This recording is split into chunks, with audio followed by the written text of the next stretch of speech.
Hello everyone. ఈరోజు మనం AP economic survey అలాగే ఏపీ వెబ్ పోర్టల్స్ నుంచి తీసుకున్న హెల్ప్ లైన్ నెంబర్స్ కానీ అలాగే ఇంకా లేకపోతే టోల్ ఫ్రీ నెంబర్స్ కానీ ఏవైనా సరే అవేంటి గవర్నమెంట్ ప్రజలతో అనుసంధానం అయ్యేదానికి ఏర్పాటు చేసుకున్న ఒక కమ్యూనికేషన్ సిస్టమ్. ఇవి ఈ మధ్యన వచ్చిన ప్రతి ఎగ్జామ్ పేపర్లో కనిపిస్తూనే ఉన్నాయి. సో ఒక కన్ఫ్యూజన్ లేకుండా రెండింటిని కంబైన్ చేసుకుంటూ ఒక దగ్గర నేను సార్ట్అవుట్ చేశాను. ఒకసారి చూద్దాం అవి ఏమేమి ఇచ్చున్నారా అనేసి. ఒకటి 104 అనేది సేవా కేంద్రానికి సంబంధించి ఇచ్చున్నారండి. అలాగే 149 అయినా కానీ లేదా 0866149 ఇది ఆర్టీసీకి సంబంధించి ఏదైనా కంప్లైంట్స్ ఉంటే రైజ్ చేయాలి అనుకున్న వాళ్ళు ఈ 149 నెంబర్ యూజ్ చేసి వాళ్ళ గ్రీవెన్సెస్ సెండ్ చేయొచ్చు. ఇది ఎవరు స్టార్ట్ చేశారు? ఆర్టీసీ డిపార్ట్మెంట్ వాళ్ళు స్టార్ట్ చేశారు. ఓకే, నెక్స్ట్ ఇది మన ఎకనామిక్ సర్వేలో ఉమెన్కి సంబంధించి ఒక హెల్ప్ లైన్ నెంబర్ ఇచ్చారు. అది 181. ఇది pertain to domestic violence act ఎప్పుడు 2005 అంతేనా?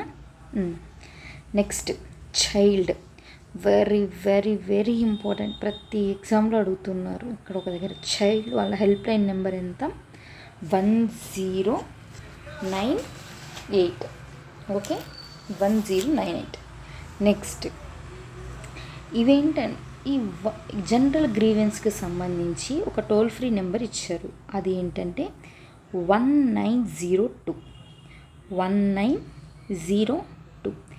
ఇది ఏపీ గవర్నమెంట్ పోర్టల్లోనే ఉంది.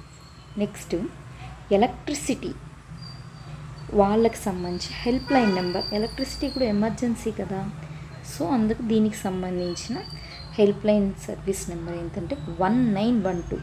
ఇక్కడ చూసారా, ఇది 02, ఇది 12. ఓకే, 1912. Next telemedicine. ఇది ఒక రివల్యూషనరీ థింగ్ కదా అప్పట్లో. ఎందుకంటే ఇంట్లో కూర్చొని మనం డాక్టర్తో కమ్యూనికేట్ అవ్వచ్చు, రిమోట్ ఏరియాస్ నుంచి అయినా సరే. ఇది మనకన్నా కూడా ఇది ఏజెన్సీ ఏరియాస్ కానీ లేకపోతే హిల్లీ ఏరియాస్ కానీ అలాగే ఇన్యాక్సెసిబుల్ ఏరియాస్ ఉన్న వాళ్ళకి కానీ చాలా యూజ్ అవుతుంది ఈ టెలిమెడిసిన్.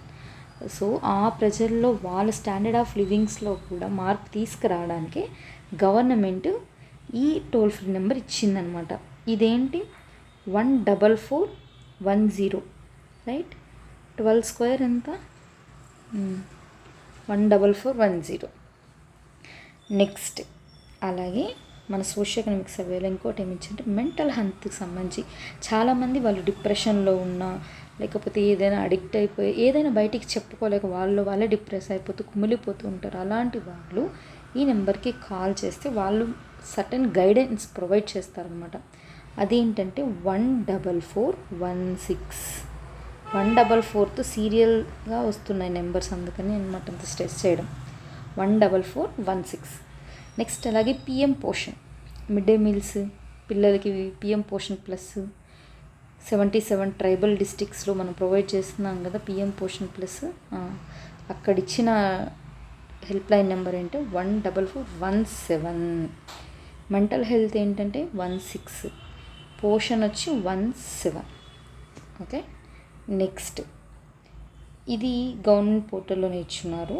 Sand and excise. ఇది శాండ్ అనేది మోస్ట్ ఇంపార్టెంట్ న్యాచురల్ రిసోర్స్ కదా.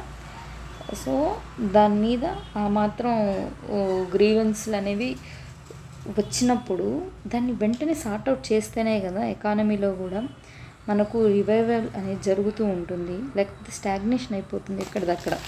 సో ఇవన్నీ కన్సిడర్ చేసి గవర్నమెంట్ ఏం చేసిందంటే ఈ టోల్ ఫ్రీ నెంబర్ని ప్రొవైడ్ చేసింది. టోల్ ఫ్రీ నెంబర్ ఏంటంటే 14500. ఇలా గుర్తుపెట్టండి, కొంచెం ఈజీ అవుతుందేమో.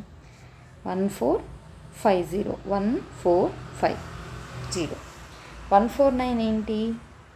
149 ఆర్టీసీ అవునా? 14500 sand and excise. Next very very very important farmers ఏంటంటే 155251. ఓకే, 155 లాస్ట్లో ఫస్ట్లో 1 వస్తుంది. ఓకే, మధ్యలో 2 5లు, ఇటు ఒక 2 5. ఓకే, మీరు గమనిస్తే ఇక్కడ ఇది ఒక సిరీస్తో నెంబర్ స్టార్ట్ అవుతుంది 144. ఆఫ్ కోర్స్ ఇక్కడ కూడా మీ లాస్ట్ ఒకటిగా గుర్తుపెట్టుకోండి. ఒక క్లస్టర్ 2 క్లస్టర్స్ అయిపోయింది. తర్వాత ఇది ఒక క్లస్టర్ 19-0తో వచ్చే క్లస్టర్ ఒకటి 3, ఇంకా రిమైనింగ్ ఈ 4 ఒకటి గుర్తుపెట్టుకోండి. సో అప్పుడు ఈజీ అవుతుంది. ఎన్ని ఉన్నాయి? 1 2 3 4 5 6 7 8 9 10 11, టోటల్ 11 వచ్చాయి. మీకు ఇంకా ఏదైనా ఐడియా ఉన్నా మీరు కమెంట్ చేయండి. బట్ నాకైతే 11 కనిపించాయి. నేను ఒకసారి చూపిస్తాను మీకు, ఇంకొంచెం క్లారిటీ ఉంటుంది ఎట్లా ఇస్తుంది. ఇదిగోండి, ఇది మన గవర్నమెంట్ వెబ్సైట్ నుంచే తీసుకుంది. Electricity help line 1912 1912, right. Telemedicine 4410, general grievance. ఇది మినిమం బేసిక్ గుర్తుండాలి అంతే. మనకి ఏదైనా ప్రాబ్లం వచ్చింది మనం గవర్నమెంట్కి కమ్యూనికేట్ చేయాలి. ఎలా చేయాలి? నెంబర్ ఏంటి? 1902 అంతే. మీకు గుర్తుండిపోవాలి, అది ఇంకా ఎప్పటికీ మర్చిపోకూడదు. Okay, sand and excise 14500. Okay okay, ఒకసారి మళ్ళీ మీరు చూడకుండా చేయండి. ఇది ఒక ఎక్సర్సైజ్ చేస్తే మీకైతే క్లారిటీ వస్తుంది ఈ హెల్ప్ లైన్ నెంబర్స్ మీద. Okay, thank you so much.